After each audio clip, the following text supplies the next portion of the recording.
ஒரே ஒரு சனி பகவானுக்கு ரொம்ப பிடித்தமான ரொம்ப எளிமையான பொருள் சொல்கிறேங்க.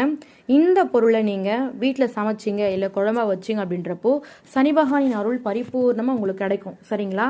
சனிக்கிழமை வழிபாடுன்றது ரொம்ப பெருமாளுக்கு ரொம்ப உகந்த நாள், ரொம்ப இனிமையான நாள் தான் அந்த நாள். ஆனால் முறையாக பெருமாளையும் சனி பகவானையும் சேர்ந்து நிற்கிற அந்த நாளில் எள்ளு இருக்கு இல்லைங்களா, அந்த எள்ளை போட்டு துவையல் மாதிரி பண்ணும், இல்லை எள்ளை வெயிலில் காய வச்சு பொடி பண்ணி வச்சு சனிக்கிழமை நீங்கள் என்ன மாதிரி குழம்பு வைக்கிறீங்களோ அதை லைட்டாக எள்ளு பொடி தூவி அதை குழம்பா வச்சு நீங்கள் சாப்பிட்டீங்க அப்படின்றப்போ ரொம்ப நல்லது. அந்த எள்ளை வச்சு குழம்பு படைச்ச சாதத்தை காகத்து வச்சால் ரொம்ப நல்லது. அப்படி இல்லை அப்படின்றப்போ எள்ளை பொடி பண்ணி வச்சுக்கோங்க. அந்த எள் கலந்த இல்லை முழுமையான எள்ளை கூட வச்சுக்கோங்க. கொஞ்சம் வெறும் சாதத்தை எடுத்து அதில் எள்ளை கலந்து உப்பு போடாமல் காகத்துக்கு வைங்க சனிக்கிழமை என்று. அதுவும் ரொம்ப ரொம்ப சிறப்பு. சனி பகவான் விரந்த வழிபாடு சொல்கிறாங்க. சனிக்கிழமை அன்னைக்கு காலையில் குளிச்சு முடிச்சுட்டு வீட்டில் பூஜை செஞ்சு காலை மற்றும் மதிய வேளைகளில் எந்த உணவு வகையிலும் உண்ணாமல் பால் பழம்